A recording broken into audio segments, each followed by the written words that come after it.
Hi, boys and girls. Today we are going to be reading Ada Twist, Scientist by Andrea Beaty, illustrated by David Roberts.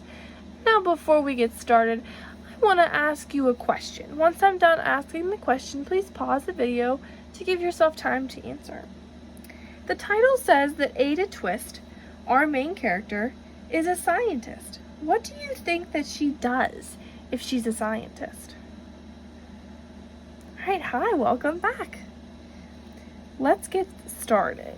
Ada Twist, Scientist by Andrea Beaty, illustrated by David Roberts. Ada Marie said not a word till the day she turned 3. She bounced in her crib and looked all around, observing the world, but not making a sound. She learned how to climb and made her big break, with a trail of chaos left in her wake. She ran through the day, chasing each sound in sight, and didn't slow down till she conked out at night. What do you think "with a trail of chaos in her wake" means? It's right here. Go ahead and pause the video. All right, welcome back. Great answers. Let's keep on going. Her parents were frazzled, but tried not to freak, as Ada grew bigger and still did not speak. Clearly young Ada, with lots in her head, would have something to say when it ought to be said.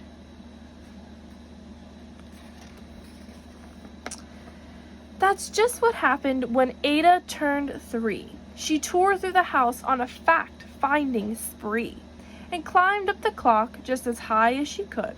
Her parents yelled, "Stop!" as all good parents would. Ada's chin quivered, but she did not cry. She took a deep breath, and she simply asked, "Why?" Why does it tick and why does it talk? Why don't we call it a granddaughter clock? Why are there pointy things stuck to a rose? Why are there hairs up inside of your nose?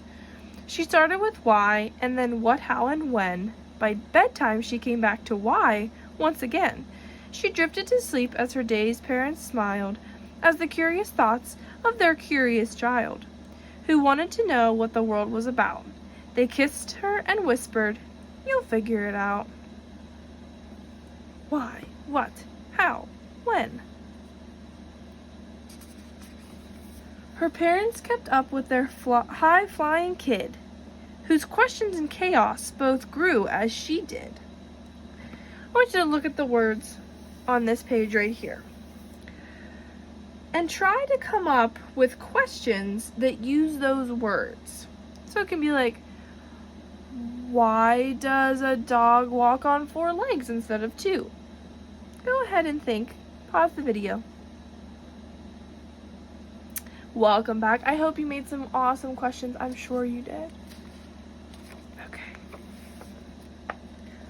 Even Miss Greer found her hands were quite full when young Ada's chaos wreaked havoc at school. But this much was clear about Miss Ada Twist. She had all the traits of a great scientist.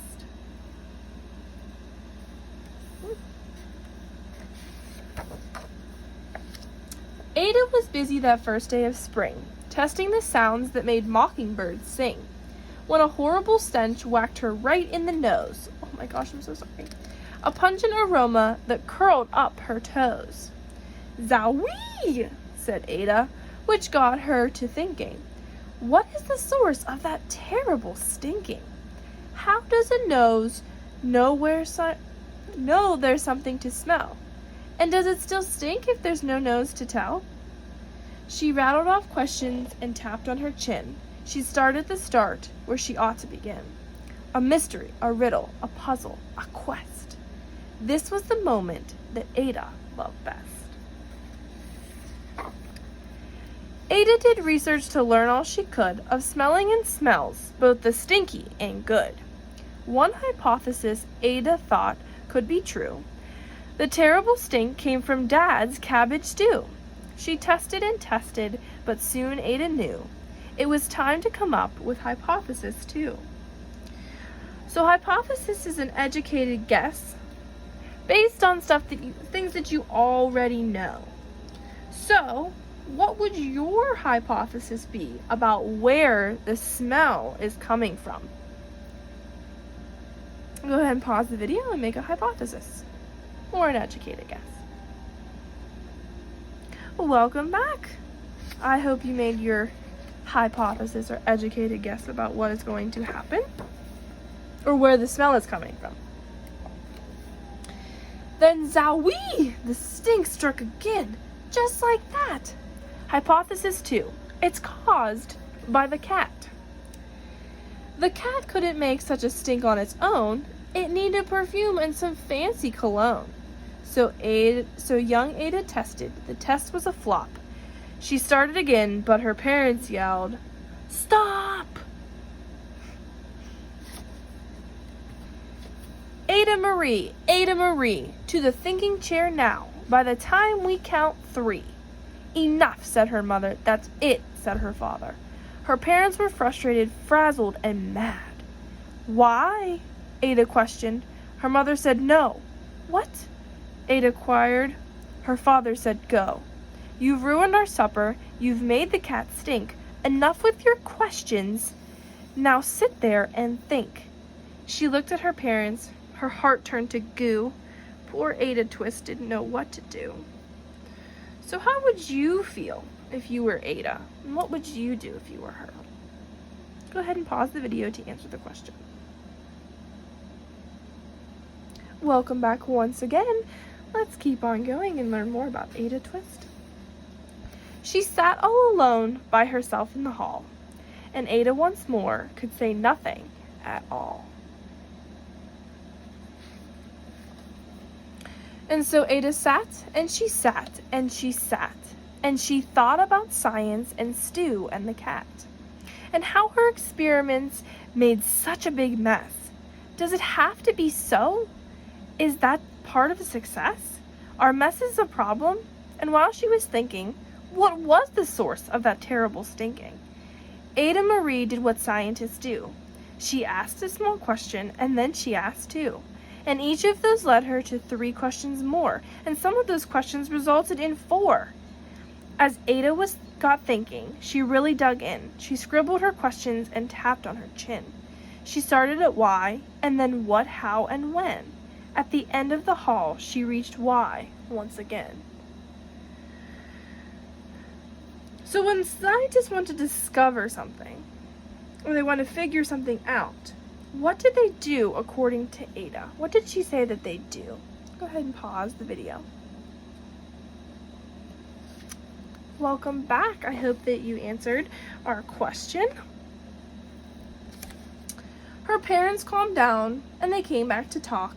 They looked at the hallway and just had to gawk. No patch of their paint could be seen on the wall. The thinking chair was now the great thinking hall. They watched their young daughter and sighed as they did. What would they do with this curious kid who wanted to know what the world was about? They smiled and whispered, "We'll figure it out." Look at that wall. Oh my goodness. I want to know how she got up there. And that's what they did, because that's what you do when your kid has a passion and heart that is true. They remade their world. Now they're all in the act of helping young Ada sort fiction from fact. She asked lots of questions. How could she resist? It's all in the heart of a young scientist. If you could tell, or you could give Ada's parents any piece of advice, what would you tell them to help them with Ada? What would you tell them to do? Go ahead and pause the video. I hope you gave some great advice. I'm sure you did, because you understand better. You're the kid. And as for that smell, what can Ada Twist do but learn all she can with her friends in grade 2? Will they discover the stink that curls toes? Well, that is the question. And someday, who knows?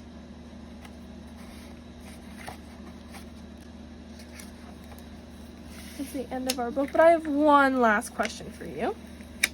Have you ever thought about things like Ada does?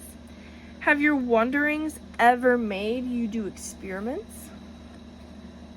Or do tests to find out what they are? All right. Thank you for listening and participating, and I hope to see you soon.